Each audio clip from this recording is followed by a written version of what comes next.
Still here with another Transgirl C, where we talk about comics, cartoons, and other awesome nerd shit. So, it's the first time that's ever happened in the history of this channel where something I've suggested the week before the Things You Might Have Missed segment has made it to the main segment the following week.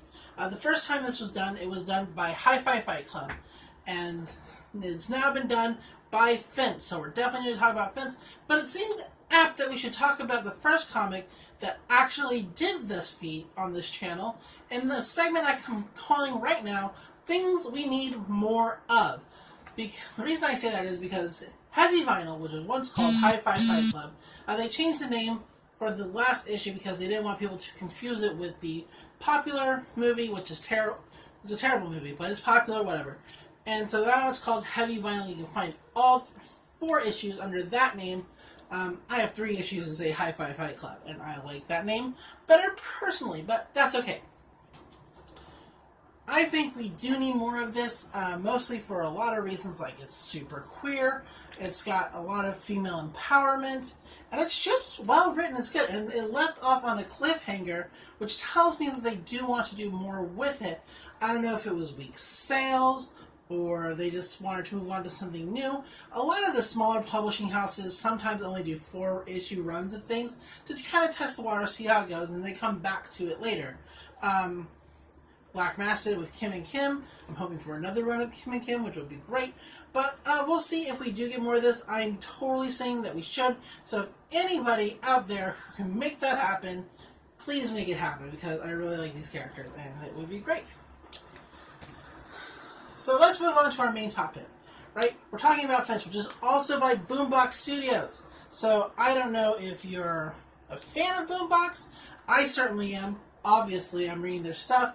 And they're the only ones who've managed to do the suggested 1 week, pulled into the main topic the next so quickly. So that says something to me. Anyway, Fence is the story of... Let's pull out... I got 2 issues right here.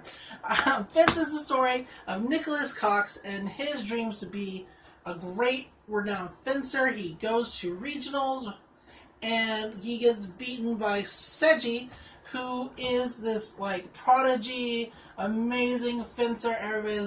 Everybody gets beat by him, basically, almost. He actually did lose at regionals, so it's not like he's invincible, but he's got, basically, as he likes to say, a bunch of boys behind him, gunning for him, whatever. I imagine that his voice is super snooty.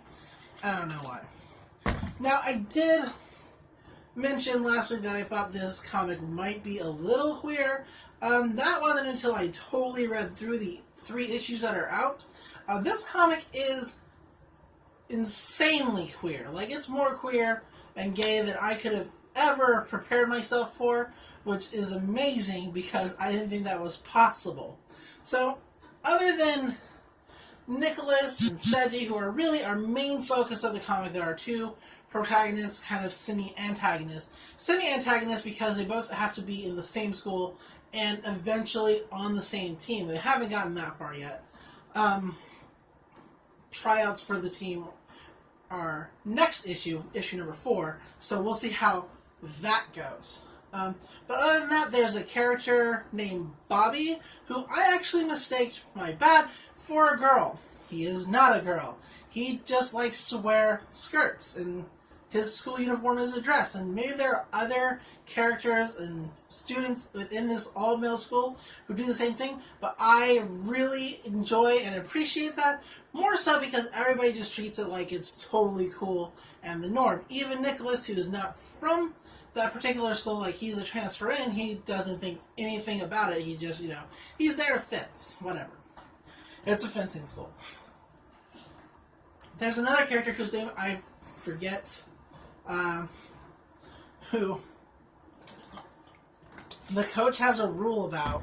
Like, you can't complain that this guy broke up with you as the reason you didn't do your training or your practicing. You have to take laps if you do that. And that's how infamous he is for breaking people's hearts, is that he just does what he wants. He's playboy to the max. I don't much particularly care for that character archetype. It's just interesting to see it being there in this school setting when it's an all-male setting. Except for the coach. the coach is a woman, which is fun. It's actually kind of cool, in my opinion. So, as mentioned in our Things You Might Have Missed segment last week, Nicholas goes to this school. You know, he's going to become a great fencer. He's there on a scholarship for fencing. And he finds out that he gets teamed up with Seiji, who was supposed to go to a different all-elite, fencing school. But for some reason, he's not there. He's at this school now. Plot. And not only that, Seiji is his roommate, which I think I just said, but that's okay. I ramble all the time in these things. And so it's like, that's not going to work out. I don't like him. He doesn't like me. We're not rooming together. And that's when we get introduced to the captain, whose name I'm not actually sure they've brought up yet. I'm not sure. I haven't seen it. Or maybe I'm not paying good enough attention. I just keep calling him the captain of the team. And he's like, yeah, if you got a problem with that, take it up with Coach. That's another rule from the coaches. You can't complain about your roommate. Take some laps. And they do. So basically, the coach has a goal, a dream in mind. She wants the best team to take on the other elite fencing schools so that they can win nationals, the big national all-school championship fencing thing. I know. I'm explaining it so well. It's because I don't do sports. But like I said, maybe I'll go watch Haikyuu after this. I had people telling me that was an amazing anime. I was like, yeah, but it's about basketball. Why would I want to? But fine. I get it. Even if you don't play a sport, reading or watching something about that sport that's totally dramatic can make it interesting to you. Not enough to make me go watch basketball or even watch a fencing match. That'd be weird. But it does give me some ideas of how this can be fun. So, the coach has a dream. She wants to beat the elite fencing school that's always winning all the time, looks down on them, and her dream is Seiji, but he can't win the way he is now. But if he has the right teammates, maybe that could propel him to the top. So who is she going to pick? Well, she decides to have tryouts for the team. And the way she does it is a round-robin style sparring sessions. So every fencing club member has to face each other, and from there she'll pick the best three, because apparently it's teams of 3. I'm not sure why. I don't know. But that's what that is. They're really heavily foreshadowing that it's going to be Nicholas as the third. He can only be in the school if he's on the fencing team. That's what his scholarship's all about. And they're not about to end the comic with him being kicked out of school. That's not the way this is going at all, I don't think. I hope not. That'd be like a real waste. But, so, she's told Nicholas that he has great speed, but a terrible technique. He has the worst technique in the class, and he needs to improve upon it. He takes that to heart. He starts training harder. He's got a good eye, but, terrible technique. And so she's got a list of people who are, who she thinks will make a great team. Like, she's already picked Seiji and the captain, obviously, because he's the captain for a reason. But she's looking for that third team member, and Nicholas is on the list of potentials, even though he has the worst technique. So it's interesting to see how that's going to go, and how well his technique has improved over, like, the week or 2 weeks that he's been in the school practicing. It's really interesting that Seiji acts like he doesn't know Nicholas, even though they're roommates, obviously, but he's like, I don't know you, your technique sucks, you're not important to me in any kind of way. But when the round-robin tournaments are about to start, everybody watches Seiji's match, of course, because he's like the fencing prodigy. But one of the next matches to come through is Nicholas's match, and people are like, oh, should we watch this? And somebody's like, no, that kid has terrible technique. Whatever, I'm not interested in somebody who, couldn't even score 1 point at regionals. To be fair, his first match was against Seiji, and so he didn't get 1 point at all. But people are like, but Seiji's watching.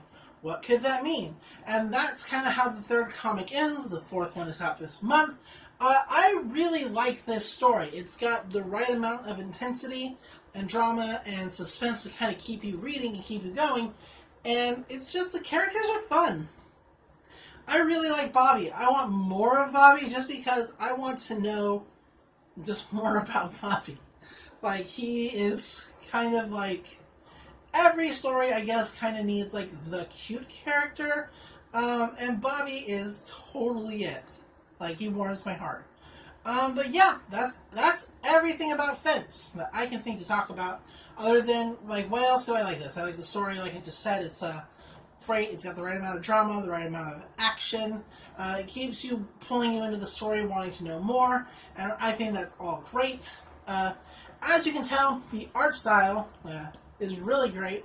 One of the creators of this is just known as Joanna the Mad, and that in and of itself is kind of interesting. I wonder what the story behind that is. But, who knows? I don't. I do like what they're doing with the covers. Like, cover 1 has just Seiji on the front, looking all, like, sullen and whatever. Cover 2 is Seiji and Nikolai, also still looking sullen and not at all gay as hell. So great. The third comic has 3 fencers on it. I'm sure the fourth will have 4. I don't know how they're going to keep going like that, but I do like it, and I do want to see that trend continue in the comic. Yeah, but that's everything. That's everything I can think to talk about. I'm just talking about nonsense at this point. So what are we going to talk about next time? I don't know. Well, I mean, I kind of know. We're going to talk about Moonstruck for the main video next week. But what are we going to talk about for the midweek video? We'll figure it out. Until then, until next time, I'm Fire Princess Lily. Enjoy comics, enjoy cartoons, and I'll see you in the next video. Bye-bye.